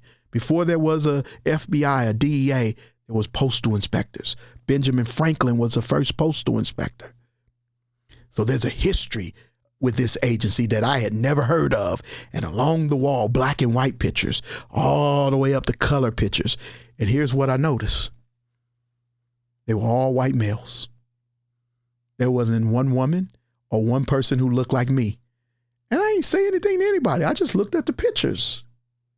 As I walked, and I said to myself, I'm going to be on that wall someday. I ain't tell my wife. I ain't tell my first partner. I ain't tell the inspector in charge. I didn't tell anybody. I just said it to myself. So I think self-talk is so important. I'm going to score that touchdown. They can't stop me. I'm going to make it over that goal line. So to translate that into my professional career, I'm going to be the first one on the wall someday. And then I live my life that way. I work that way. I wanted to be the best on the team. I wanted to make the best cases. I wanted to make more arrests than anybody on the team. So I've always believed no matter where you want to ascend to in your career, be the best and do the best at whatever job you're at. So as an agent, I wanted to be the best and do the best. When I became a supervisor, a team leader, I wanted to be the best and do the best. When I became an ASAC, assistant inspector in charge, I wanted to be the best and do the best. And then I became an inspector in charge. And then I became deputy chief, second in charge of the whole country. And I've always done the best job I could at every level I was at. And then I would aspire to the next level. But that aspiration never superseded doing the best job I could do at the job I was doing. And oftentimes, and that's important because oftentimes I didn't seek out promotion. Someone came to get me, tapped me on my shoulder. I think you mentioned that earlier. You're either pushed or pulled into leadership positions. And the way that happens is when you do a great job at the job you were actually hired to do. So transition starts with the job you've been hired to do. In any profession you're in, be great at what they hired you to do. When did you end up in D.C.? Was there a stop between Detroit and D.C.? No. The went from San Francisco to leading in D.C., or in Detroit, and I knew I wasn't going to be there long because we were last in everything and I don't play prevent defense. Actually, I told the head of our agency who put me there from D.C., I called him. I took a risk. So sometimes development, transition, growth, you have to take risk. And I called him because he told me I went there on detail, a 90-day TDY. He says, you're going to be here at least 3 months to 6 months, and I need to see how you do. Still young. You're a young agent, and I need to see how you do. And I called him. I said, sir, thank you for the opportunity to be in Detroit. And I think I called him the second week I was there. And I said, I'm enjoying being in Detroit. Thank you for the opportunity. But I knew he was a sports guy. And I said, sir, I grew up playing football. You know, when the game is almost over and the team is up by 3 or 7 points, they go into prevent defense. And oftentimes they lose the game. I said, sir, I don't play prevent defense. I said, you're going to have to take this position from me. I'm going to do the best I can, and I'm going to be great at this job. The next week, he gave me Detroit. So I didn't even have to do a month before he gave me the job, based upon me taking a risk and telling him what I knew I could do there. I can be successful here. I believed in myself, but I also believed in others. And if they just follow the vision, we could be successful. And our success started immediately. I said, let's create one team, one vision, and we'll be successful. When you make it to D.C., though, I'm assuming you're multiple levels now removed from day-to-day work. Mm-hmm. How did you find, for you, that transition to being more of in the rear with the gear as opposed to on the front line? I had a senior executive. He was actually a deputy chief at the time. I'll never forget him. His name was Mike Ahern. And I didn't have a real strong relationship with him. I'm in San Francisco and he's working out of D.C. But for whatever reason, he pulled me aside and he knew about my work product and that I was a good agent. And he pulled me aside and he says, Greg, stay true to who you are.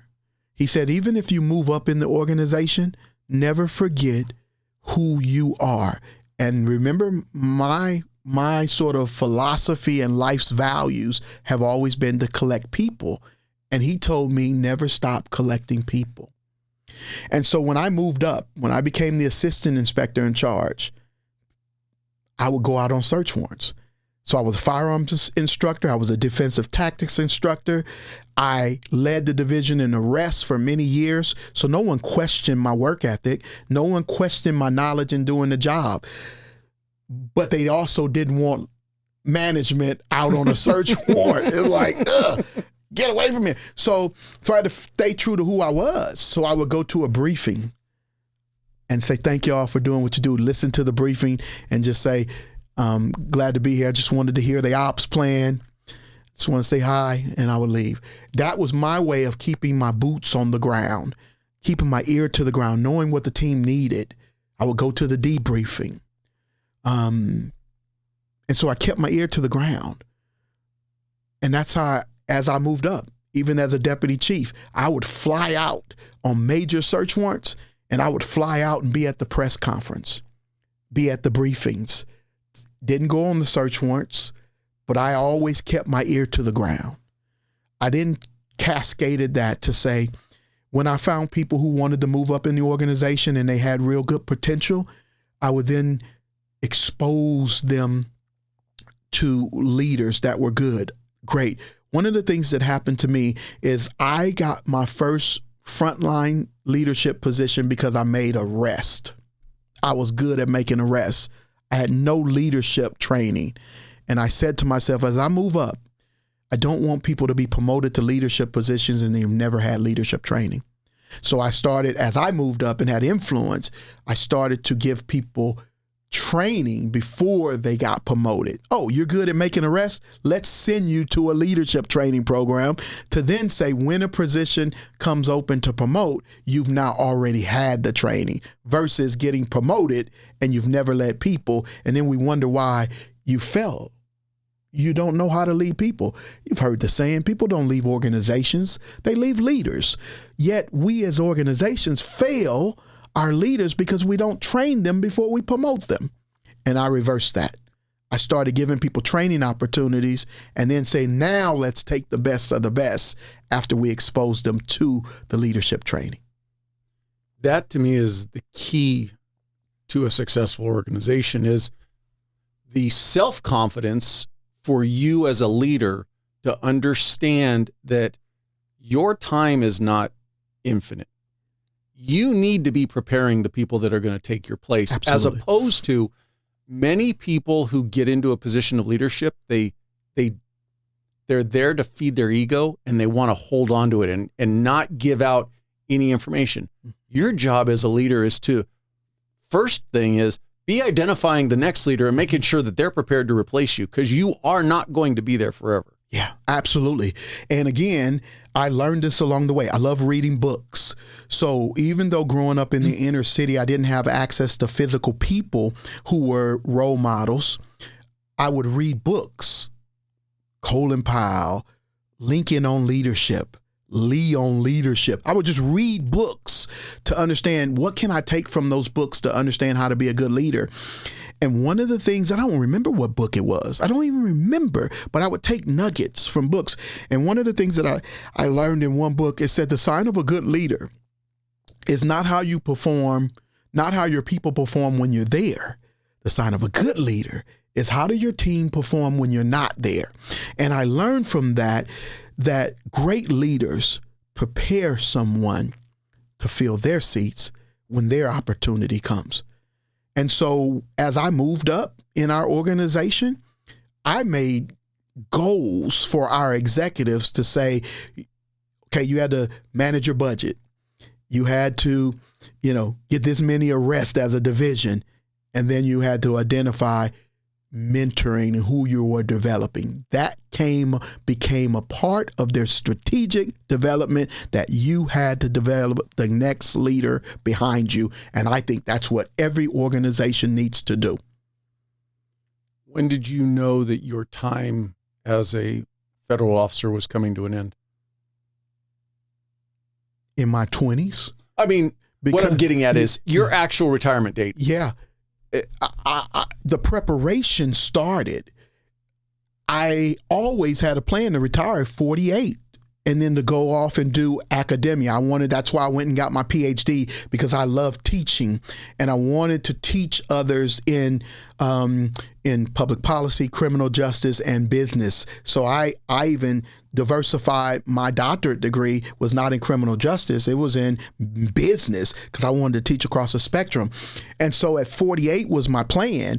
I stayed in federal law enforcement and retired at 50. So I started doing things within the organization, and I managed all of my criminal responsibilities as a senior executive.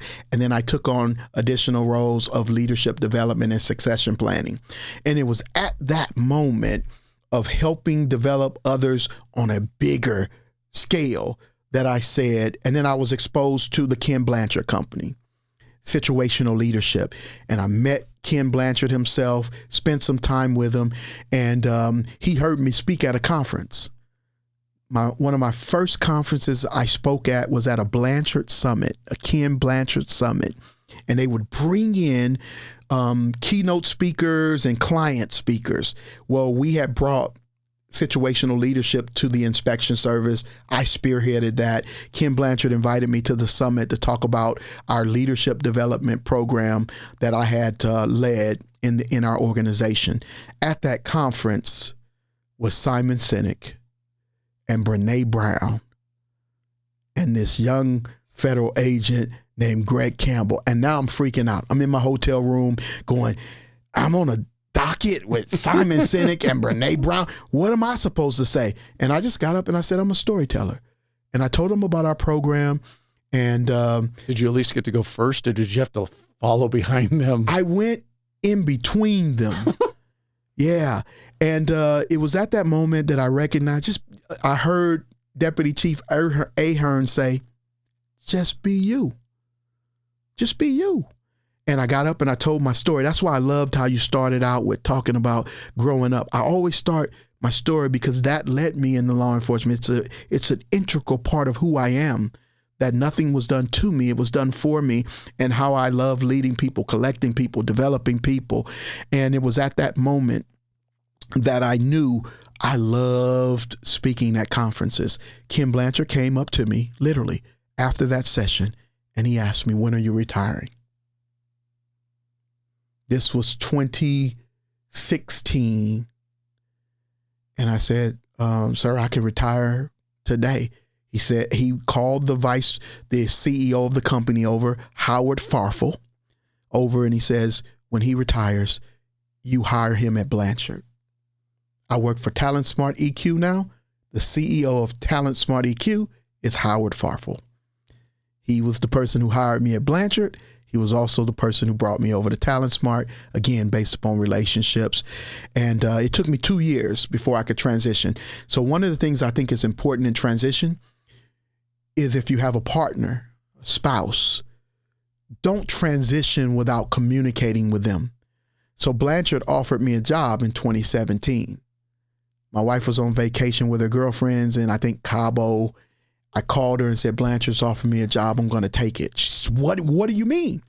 I went to dinner with her, Paul, and I wrote stuff down on a napkin, and I thought that was communication. I said, I told you, we went to dinner and I wrote it on a napkin.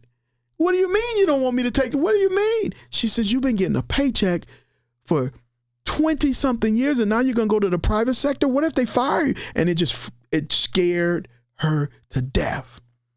And I said, well, we'll talk about it when you get home. And for the first time in my life, my wife has always been my biggest cheerleader. I knew her from the 9th grade. Not even my mother and father was a bigger cheerleader than my wife. She always believed in this boy from Compton. Always. She was my biggest cheerleader. And for the first time, I felt like she didn't believe that I would be successful. And it hurt me.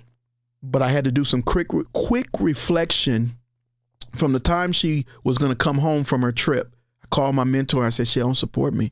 He says, yes, she does. She's always supported you. You didn't communicate well.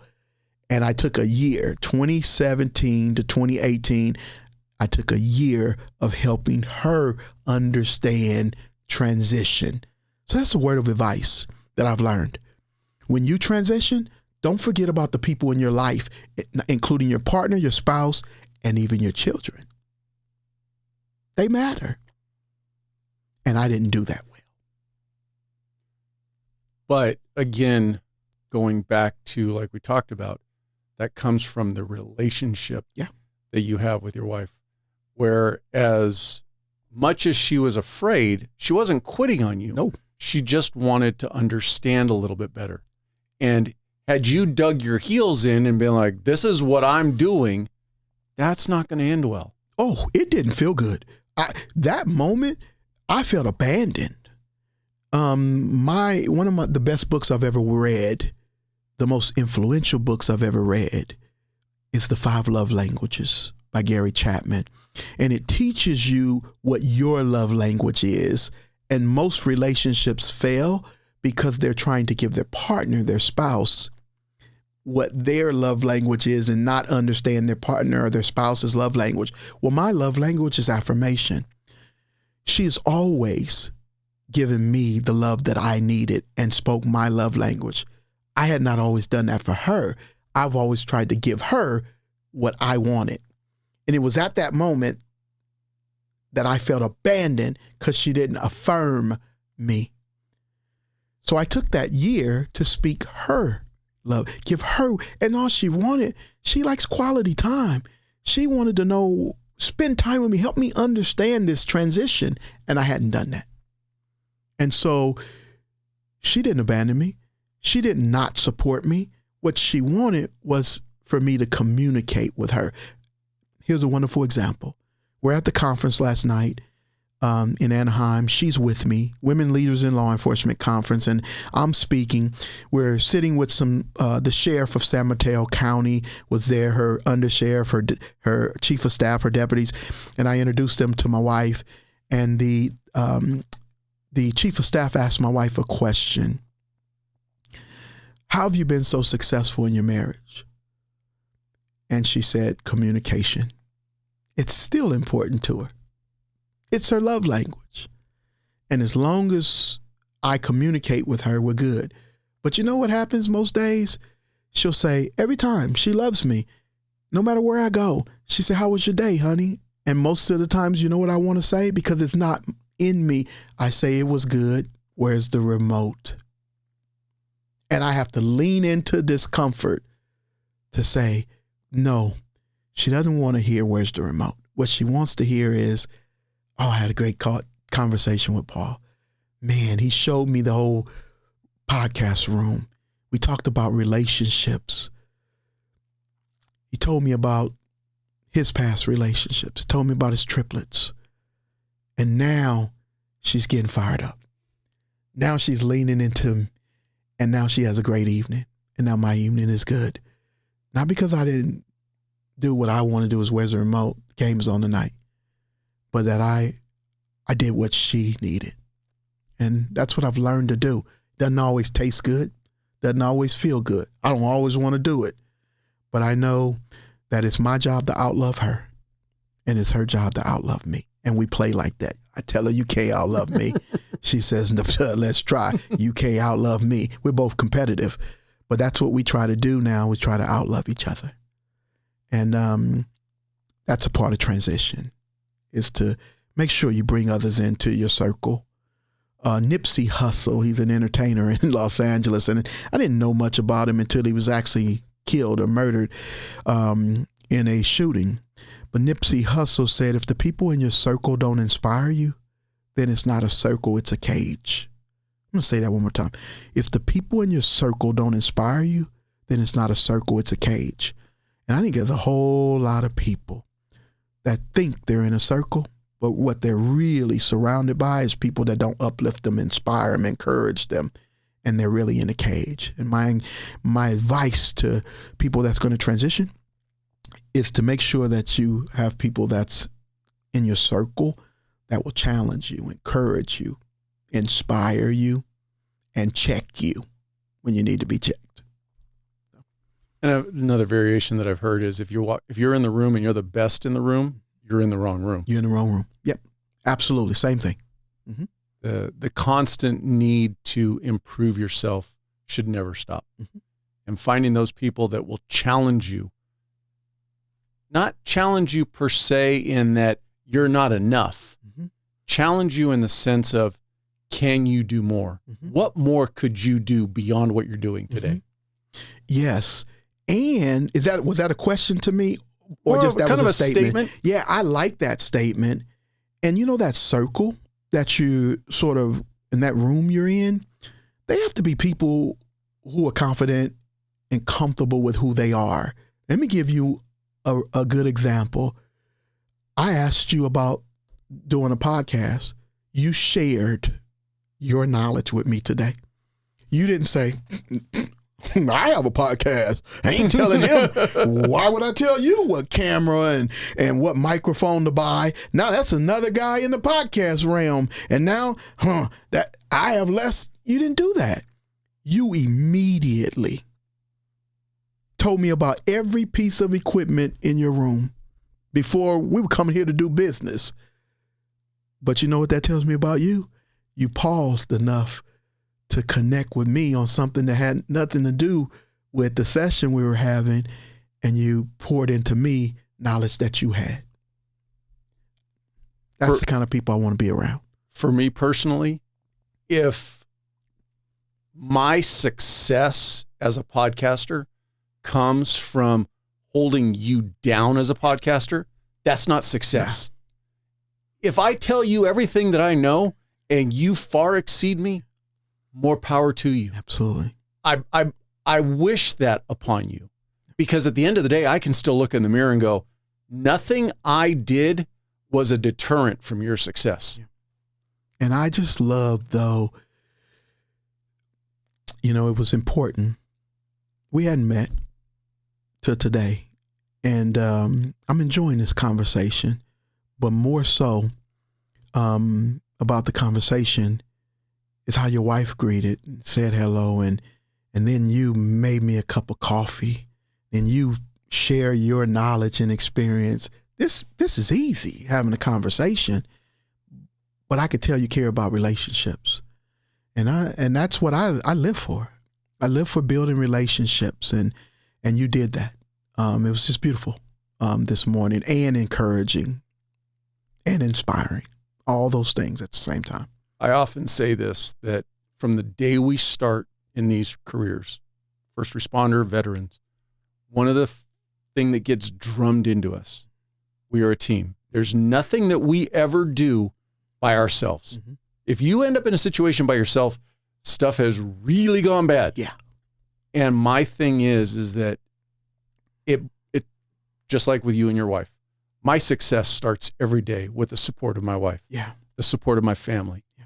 And the ability for me to meet and interact with others, and if I can be a support system to them, is what drives me. Yeah, and I say it another way as I do my job every day, and fortunate to impact people's lives, first responders' lives, is that our job to protect and serve, again, I think it's one of the most noble professions there is.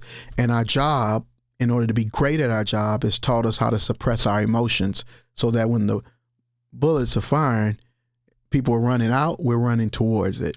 If the house is on fire and you're a firefighter, firefighters aren't running away from the fire, they're running into the fire.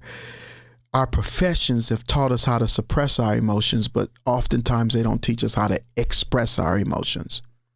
And in what I experienced today, with even me and you talking, and you offering me a cup of coffee, telling me about the coffee, telling me about your family, telling me about your kids, telling me about your mother-in-law, you were expressing yourself. And that's what I want to teach more officers to do. Sometimes it's hard to transition, and we give everything of ourselves at work, and we come home and we have nothing else to give.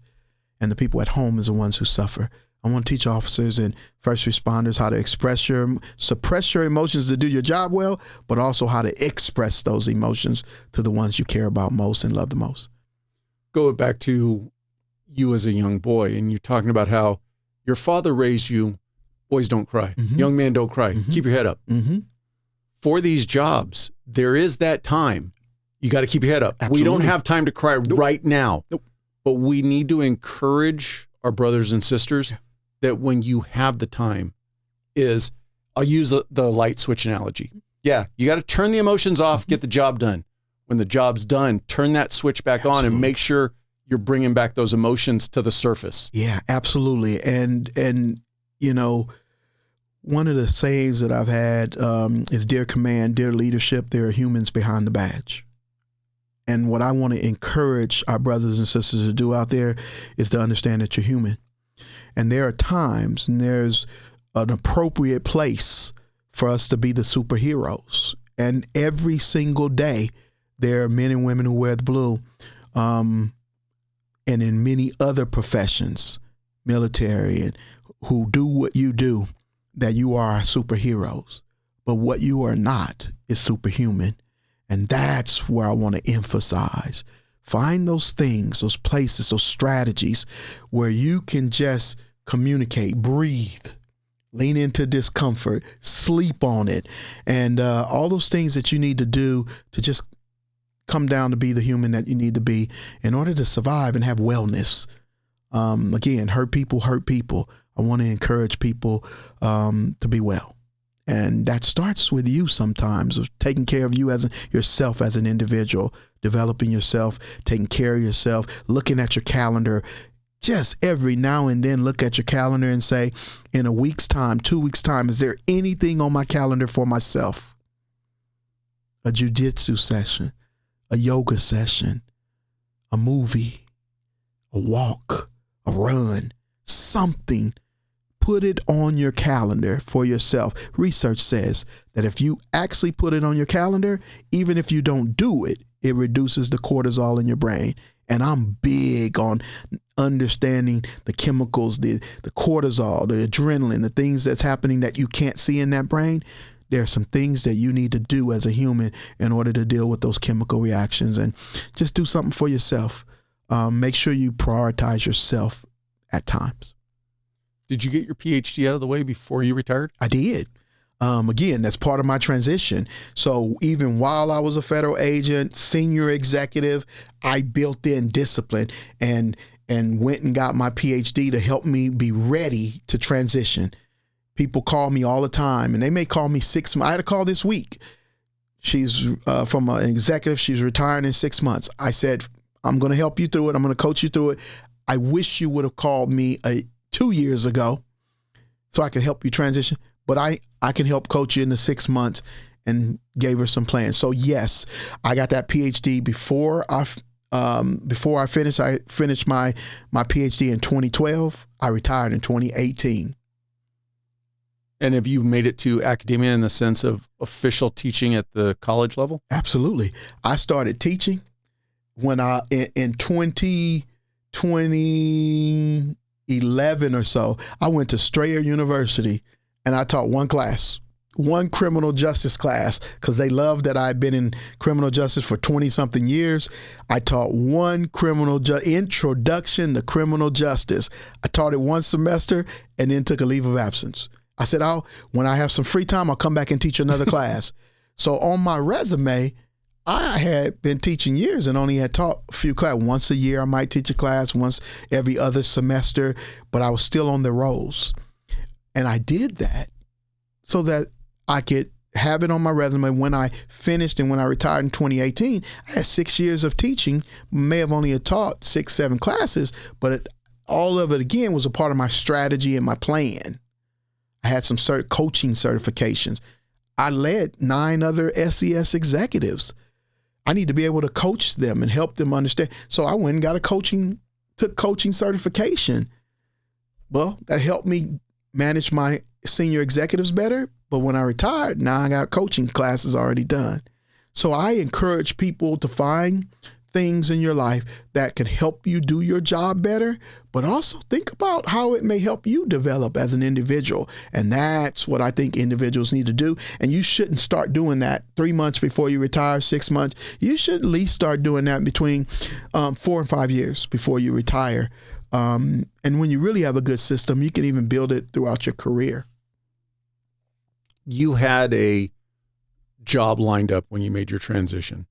You retired, I believe you said 2021? 2018. 2018. Mm-hmm. My mistake. Mm-hmm. That, and I'll use the term the loss of identity. Mm-hmm. because that's what kind of gets thrown around a lot. But the day you were no longer a police officer, how was that for you emotionally? It was not sort of an emotional hijack or distraction for me at all, because, and I think I believe I'm unique. I haven't talked to a whole lot of people, but I believe most law enforcement people do lose their identity, because I have been carrying a badge around for 20 something years. And even when I'm on vacation, I got my badge. And most of the time I carry my gun when at work, outside of work, carrying gun badge. And it wasn't unless I was going international travel, I still had my badge and my gun with me. So that's a big jump. What helped me with my transition is because I had a plan. I knew I wanted to be in academia, and I didn't want to go be, a DA investigator, credit card. I didn't want to do anything in. Don't knock the DA investigators. No, I thought those were great. It was great stuff. I just knew I wanted to do a role in my second career. Ken Blanchard calls it refiring, not retiring, but refiring. I knew I wanted to do something in academia, and that was a part of my plan. So I had already had that lined up. Actually, I was teaching before I retired. I started teaching in higher ed, way before I retired.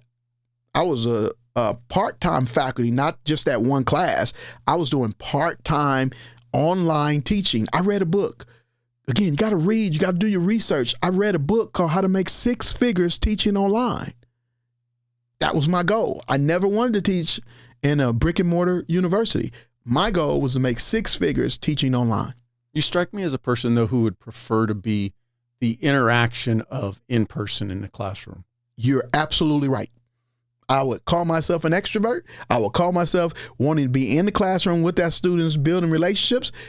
So you know what I did? I figured out how to use technology to build relationships.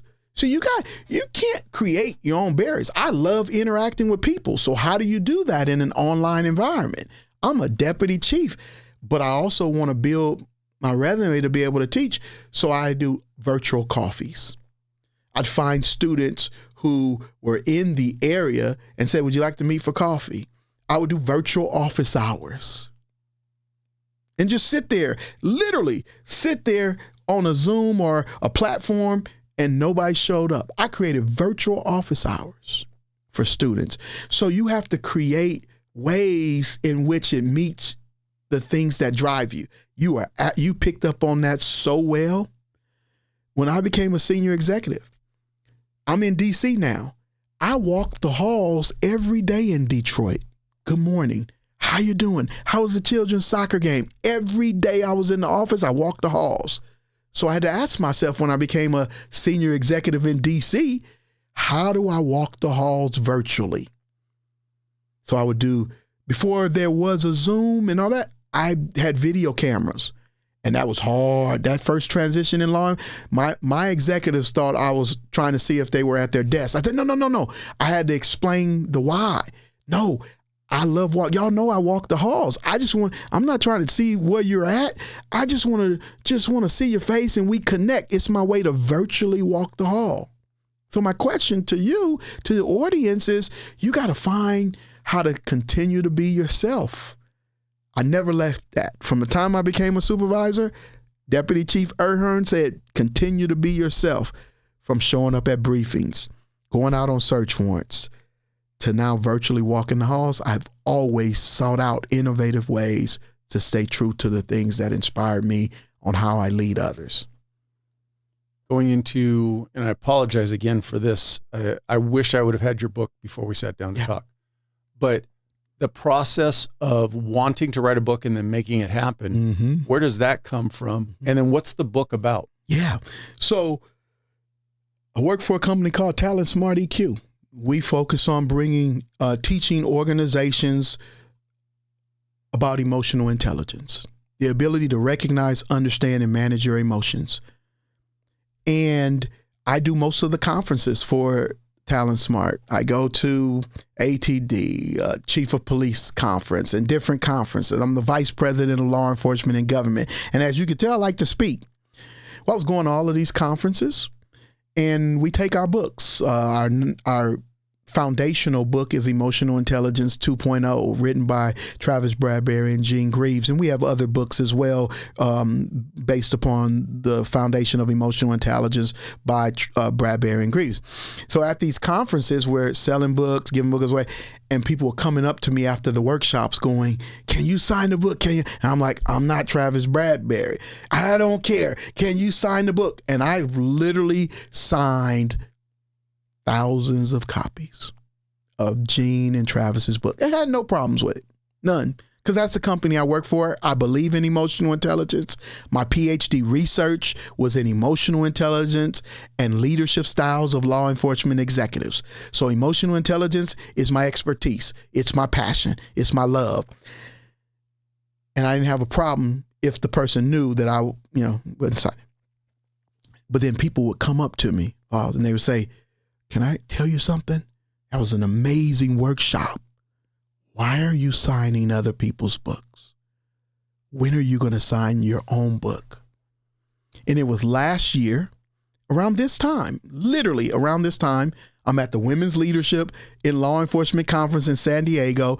3 or 4 people come up to me and say, "When are you going to," and I sold out of books, and they said, "When are you going to have your own book?" That next week, I took 2 weeks off work. And I've been writing the book for years. In my notes section, technology, don't miss this, technology, in my notes section, some come to me, an example happened, I got notes. And I had the title of my book, Developing You. And I just would keep notes for years, but I never stopped to write my book. That's us, first responders, law enforcement. We're giving of ourselves, but we don't pause to take care of ourselves, put something on our own calendar. Well, after going to that conference last year, I stopped and I said, "I'm going to finish my book." And I wrote my book. I had all the notes. I just never stopped to put them together. And I finished my book, and my book is called Developing You, the 11 transformative practices of self-development and emotional intelligence. And you can get it on Barnes & Noble or Amazon. And the big thing wasn't just about writing the book. I think the book is okay. It's pretty good. The more important thing was I paused to be disciplined. I paused to do what we call self-management in emotional intelligence. The easy part is, again, taking in information. The hardest part is application. So I had to pause and write that book and get it done. And now I'm ready to start the next one, but I got to also create that discipline. And that's why I use that word. The next, several months of this year and into next, got to find some discipline to do a few things that I know I need to get done. Not for me, but for the people that I'm fortunate enough to be in the presence of. Every time I speak, Paul, I don't have a stage. Never have. Being here today with you, it's not a stage. You have allowed me to have a platform, and I thank you for that. I don't take that for granted. There might be one person out there listening to this, and it may change their marriage, change the way they transition out of their job, help them communicate with their partner so that they're just not thinking about themselves. Somebody else is on the other end of that transition. If I help one person, we might be talking thousands may be listening, but I love reaching the world one person at a time. And I don't take that for granted. I think that more of us need to be thinking about it in that granular aspect. So many of us can have impacts on one person. And if you just impact one person, it's going to have a ripple effect. Absolutely. Stop trying to think that you got to change the masses. And it's not even, I don't want to put it in the sense of, don't think about changing someone. Yeah. Just be a positive impact on someone, because they are bound to take something from that and have a positive impact on somebody else. And the reason why that's important is because you don't know who that person's going to be or become. I learned that lesson from one of my best friends, Secret Service agent. Cleveland Brown is his name. And Cleveland and he started at the Secret Service in 1995. I started with the Inspection Service, and we were on a case, and we became great friends, and we said, let's become accountability partners. Literally. I had never met him. We did that, and we would exchange books. And I was reading one book. I don't even remember what the book was, but I gave it to him. He now leaves San Francisco. He's now on the Clinton detail. He's in the White House. He's on the elevator with Bill Clinton. Bill Clinton, what are you reading? Grab the book that I had given him. Here's the lesson that I learned from that moment. Cleveland and I said, you don't have to meet the president, ever get a chance to know him. But maybe someone that you know will. And I never met Bill Clinton, never have. But he read a book because I gave it to Cleveland. So there is a ripple effect. I don't know if that book, I don't even remember what the book was, but maybe it helped him make a decision or do something. I don't know. But that's life. That's that circle of life, tree of life. You plant a seed, you water it. You may never know what fruit it produce, what other lives it touch, but your job is just to plant the seed. And do it because you genuinely care about. Do it because you're not looking for what's going to come back to you. Just simply do it because it's the right or good thing to do. Absolutely. Absolutely. And when you do that, I believe good things come back to you in different ways. They will come back to you or to your children or to your children's children. I've helped many people get jobs. I've given many people jobs. But it's amazing when then my children grow up, graduate from college, and somebody else gives them a job. It's just coming full circle. And that's why you do it, because it's right. You do it because it's good. You do it because you treat people as human. And then it comes back to you in a very good way. So to start wrapping this up, and you've given some great advice for those in their careers preparing for transitioning out. Mm-hmm. Any last pieces of advice related to that transitioning aspect? Yeah. Transitioning, retiring, refiring is one of the most stressful things you could do. And I want to make sure that people understand that. With that in mind, though, then there's some things that you need to do. It's as stressful as moving. It's as stressful as getting married. You've now are moving into a whole new world away from what you have been doing most likely for many, many years. Plan for it. Think about it. Communicate with people in your life that's important too. And those things are important. Just understand it and develop a plan for success. Keep moving. That's the way I've always looked at it. Rather than retiring, refire. That's the way I like to say it. Well, I appreciate your time. I wish you the best on starting your podcast. I look forward to listening to it. You have inspired me today. You really have. And when you get that next book out, we'll have you back around. Absolutely. I hope so. I look forward to it. Because I've collected you today. I feel like this will not be the last time. I've enjoyed our conversation. I loved how you poured into me, and I'll return it back to you. I appreciate your time.